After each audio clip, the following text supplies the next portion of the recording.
سڵاوتان لەبێت و ئەم کاتتان باش بینەرانی خۆشەویستی تەلەڤیزیۆنی کۆمەڵە بە یارمەتی هاوڕێیانی هاوکارم لەگەڵتانم بۆ پێشکەشکردنی گەشتی هەواڵەکانی سەر لە بەیانی ڕۆژی یەکشەممە سەرەتا سەردێڕی گرنگترین هەواڵەکان.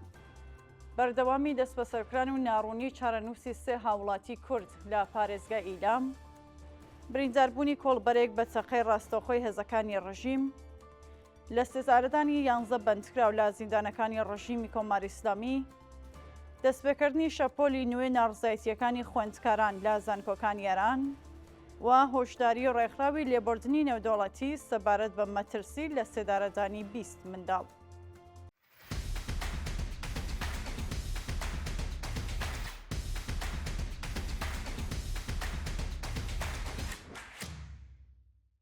دەست بە سەرکردنی هاوڵاتیەکی خەڵکی شاری ئاوزانان و ڕاپەڕینی خەڵکی ئەو شارە.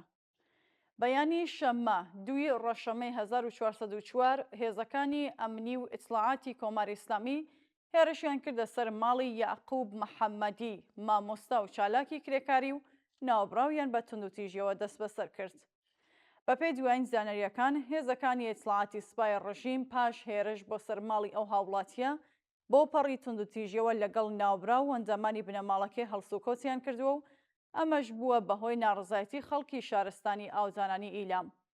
بە پێو وێنانەیە کە بەدەستمان گەیشتون، خەڵکی ناڕازی بە کۆبوونەوە لە بەردەم ئێجارە ئیسلاحات بە وتنەوەی دروشم دژ بە دەسەڵاتی ژنایەتکاری کۆماری ئیسلامی خوازیاری ئازادی دەستبەجێ هەموو دەست بە سەرکراوان و هەروەها ڕووخانی کۆماری ئیسلامی بوون.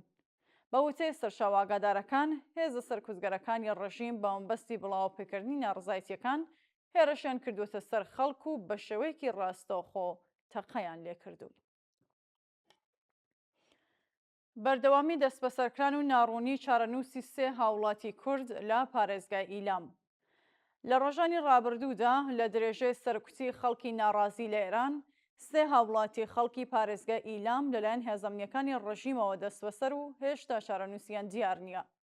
بە پێی سەرچاوەکانی هەواڵ، دانیال دانیالی خەڵکی شارستانی ئاوزانان و میلاد تەبەڕایی خەڵکی شارستانی مەلەکشای لە چەند ڕۆژی ڕابردوودا لەلایەن هێزەمنیەکانەوە دەست بەسەر و بۆ شوێنێکی نادیار گوازراونەتەوە. هەروەها عەلی زەینیوەند تەمەن 16 ساڵ و خەڵکی دێهلۆران 28 ڕێبەندانی 1404 دەست بەسەر کراوە و چاکاتی داڕەشنی ئەم هەواڵە سەبارەت بە هۆکاری دەست بەسەرکرانی زانیاریەک لەبەردەستانیە. برینداربوونی کۆڵبەرێک بە چەقەی ڕاستەوخۆی هێزەکانی ڕژیم.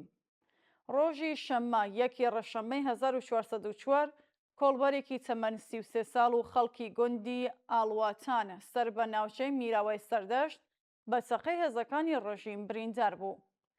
بەپێی راپۆرتی گەیشتوو، ئەو هاوڵاتیە بە ناوی محەممەد متەلەبی لەلایەن هێزەکانی پاسەوانی سنووری ڕژیمەوە بەبێ ئاگاداری بە شێوەیەکی ڕاستەوخۆ دراوەتە بەر دەسڕێژی گولە و بە سەختی بریندار و ڕەوانەی نەخۆشخانەکراوە. شانی باسا ساڵانە کۆمەڵێکی زۆر لە هاوڵاتیانی کورد کە بەبەستی دابینکردنی پێداویستیەکانی ژیانی بنەماڵەکانیان ڕوو لە پیشەی کۆڵبەری کردووە، لەلایەن هێزەکانی ڕژیمەوە بە شێوەیەکی ڕاستەوخۆ دەدرێنە بەر دەسڕێژی گولە و گیانیان لەدەستدەدەن یان بە سەختی بریندار دەبن.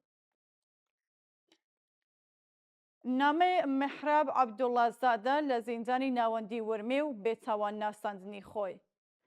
لە ڕۆژانی ڕابردوودا مهراب عەبدوڵڵازادە زیندانی سیاسی کورد کە لە زیندانی ناوەندی ورمێ لەژێر حوکمی سێدارەدایە، لە نامەیەکدا خۆی بە بێتاوان ناساندووە و داوای گەیاندنی دەنگی بە کۆمەڵگای نێونەتەوەی کردووە.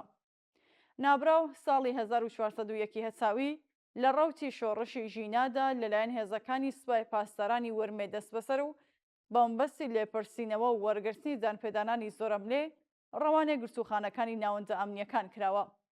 ناوبراو لە نامەیەکدا ئاماژە بەوە دەکاتکە لە سەرەتای دەست بەسەرکردنەوە لە ژێر گوشاری توند و ئازار و هەڕەشەدا ناچار بە دانپێدانانی زۆرەملێ کراوە و ئەو دانپێدانانە بووەتە بناغە و هۆکاری حوکمی سێدارەکەی.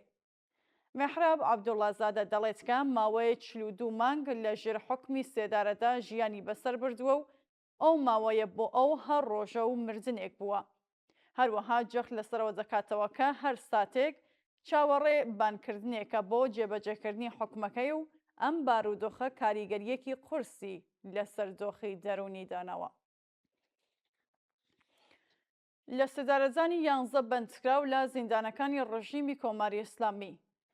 بەیانەیە شەممە 2 ڕەشەمەی 1404 هەتاوی سەرەڕای بەرزبوونەوەی ئاستی ناڕزایەتیەکانی خەڵک و بەندکراوان دژ بە سەپاندنی حوکمی سێدارە بەسەر زیندانیاندا 11 زیندانی لە بەندیخانەکانی ڕژیمی کۆماری ئیسلامی لە سێدارە دراون.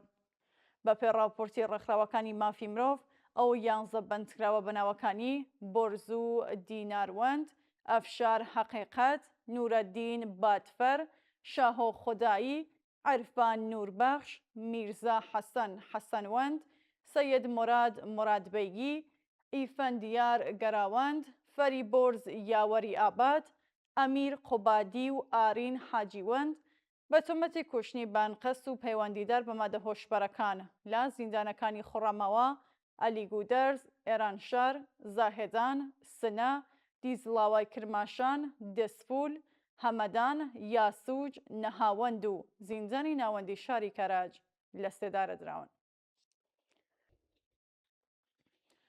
دەستپێکردنی شەپۆلی نوێی ناڕزایەتیەکانی خوێندکاران لە زانکۆکانی ئێران.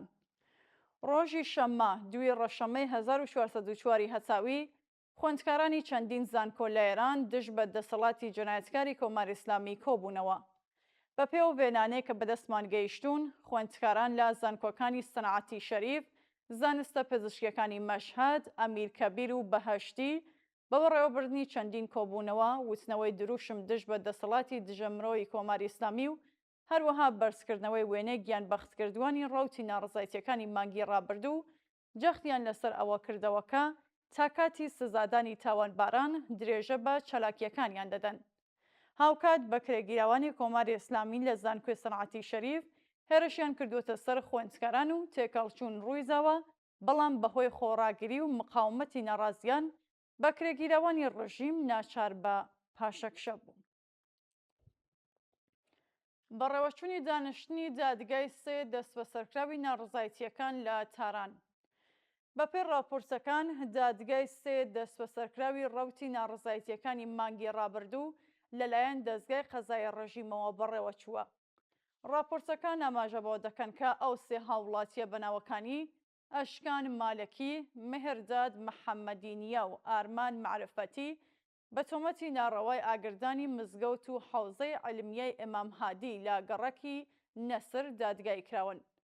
شایانی باسا کۆمەڵێک لە چالاکانی مافی مرۆڤ داوایان لە دەستگای قەزایی ڕژیم کردووەکە دانیشتنی دادگا لەسەر تۆمەتەکانی ئەو 3 دەست بە سەرکراوە بە شێوەیەکی دادپەروەرانە بەڕێوە بچێت و هەروەها بنەماڵە و پارێزەرەکانیان مافی دەستڕاگەیشتن بە دۆسیەکانیان هەبێت. دووە هەواڵ هۆشداری ڕێکخراوی لێبوردنی نێودەوڵەتی سەبارەت بە مەترسی لە سێدارەدانی 20 منداڵ. ڕۆژی هەینی 1 ڕەشەممە ڕێکخراوی لێبوردنی نێودەوڵەتی لە بەیاننامێکدا ڕایگەیاند کە 30 بەندکراو لەوانەش 20 منداڵ و مێرمنداڵ مەترسی لە سێدارەدانیان لەسرە. لە بەیاننامەکەدا ماژەباوەکراوەکە ڕژیمی کۆماری ئیسلامی بەپێ دانپێدانانی زۆرم لێ بەپەلە و بەبێ لە بەرچاوگرتنی مافی یاسایی دەست بە سەرکراوان دۆستیەکانیان بەڕێوە دەبات و مەترسی لە سێدارەدانیان لە ئارادایە. لە درێژەی بەیاننامەکەدا جەخت لەسەرەوە کراوەتەوەکە سەرکوتی دڕندانەی ناڕازیان و هەروەها سەپاندنی حوکمی سێدارە بەسەر بەندکراوان بە تەنیا خەڵکی ئێران هان دەدات کە زۆرتر خوازیاری گۆڕانکاری بنەڕەتی لە سیستەمی دەسەڵاتی ئێراندا بن و ئاستی ناڕزایەتیەکان بەرزتر دەبێتەوە. بینەرانی خۆشەویست، هەواڵەکانتان پێشکەشکرا، هەر شاد و وەست دەبێت.